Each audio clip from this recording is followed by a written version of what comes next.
Pertama, mereka mengabaikan Anda. Kemudian, mereka tertawa pada Anda. Berikutnya, mereka melawan Anda. Lalu, Anda menang. Bumi ini cukup untuk 7 generasi, namun tidak akan pernah cukup untuk 7 orang serakah. Hiduplah seolah engkau mati besok. Belajarlah seolah engkau hidup selamanya. Cinta tidak pernah menuntut, cinta selalu memberi.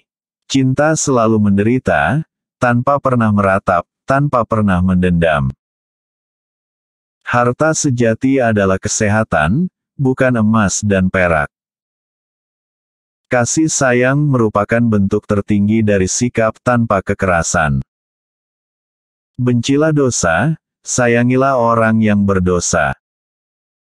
Doa adalah kunci pembuka hari dan sekrup penutup malam.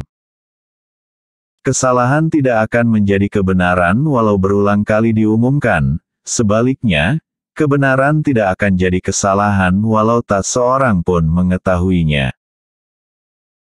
Kepuasan itu terletak pada usaha, bukan pada pencapaian hasil. Berdoa bukanlah meminta, itu adalah keinginan jiwa, itu adalah pengakuan akan kelemahan seseorang. Lebih baik berdoa dengan hati tanpa kata-kata, daripada berdoa dengan kata-kata namun tanpa hati. Berperilaku jujur memang sulit, namun, bukan berarti tidak mungkin dilakukan. Orang lemah tidak pernah bisa memaafkan karena memberi maaf hanya dapat dilakukan oleh orang yang kuat. Pengecut tidak akan mampu mengungkapkan cinta. Cinta adalah hak prerogatif bagi orang-orang yang berani. Perhiasan sesungguhnya dari seorang wanita adalah karakternya, kesuciannya. Di mana ada cinta, di situ ada kehidupan.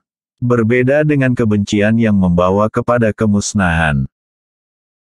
Anda tidak akan pernah tahu apa hasil dari tindakanmu, tapi jika Anda tidak melakukan apapun, tentu tidak akan ada hasilnya.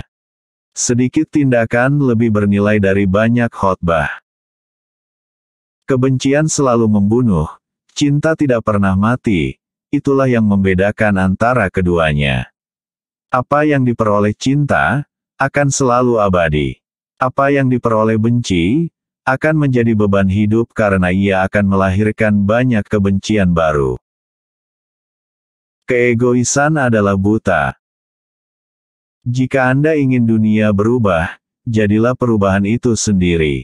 Hampir semua yang Anda kerjakan akan kelihatan sepele, tetapi sebenarnya hal itu amatlah penting.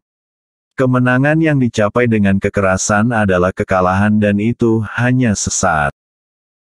Tidak ada hal yang menyia-nyiakan tubuh seperti kekhawatiran, dan seseorang yang memiliki keyakinan kepada Tuhan tidak perlu khawatir tentang hal apapun.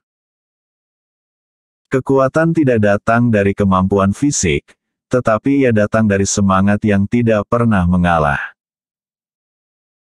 Anda tidak harus kehilangan kepercayaan pada kemanusiaan. Kemanusiaan adalah lautan, jika beberapa tetes air laut kotor, lautan tidak menjadi kotor. Perbedaan pendapat yang jujur itu dianggap sebagai tanda kemajuan yang baik. Cara terbaik untuk menemukan diri Anda sendiri adalah kehilangan diri Anda sendiri dalam melayani orang lain. Tidak ada yang dapat menyakiti saya tanpa seizin saya. Anda bisa merantai saya, Anda bisa menyiksa saya, Anda bahkan bisa menghancurkan tubuh saya, tetapi Anda tidak akan pernah bisa memenjarakan pikiran saya. Monoton adalah hukum alam. Lihatlah cara matahari terbit yang monoton. Pekerjaan yang monoton diperlukan untuk menggembirakan dan memberi hidup. Setiap kali Anda dihadapkan dengan lawan, taklukkan dia dengan cinta. Budayakan pikiran harus tunduk pada hati. Kemalasan adalah keadaan yang menyenangkan tetapi menyedihkan. Saya tidak akan membiarkan siapapun berjalan di pikiran saya dengan kaki kotor mereka. Tetaplah berperilaku positif karena ia akan menjadi kebiasaan Anda. Tetaplah dengan kebiasaan positif karena ia akan menjadi nilai-nilai Anda. Tetaplah dengan nilai-nilai Anda karena ia akan menjadi takdir Anda. Bicaralah hanya jika itu lebih baik dari diam. Terdapat 2 hari dalam setahun di mana kita tidak bisa melakukan apapun, yaitu kemarin dan besok. Hubungan didasarkan pada 4 prinsip, yaitu menghormati, memahami, menerima, dan menghargai. Tidak ada sekolah yang setara dengan rumah yang harmonis dan tidak ada guru yang setara dengan orang tua yang berbudi luhur. Jangan menghakimi orang lain. Jadilah hakim untuk diri sendiri dan Anda akan bahagia. Temukan tujuan. Cara akan mengikuti. Sekelompok kecil orang yang memiliki tekad dan pikiran yang sama dapat mengubah arah sejarah.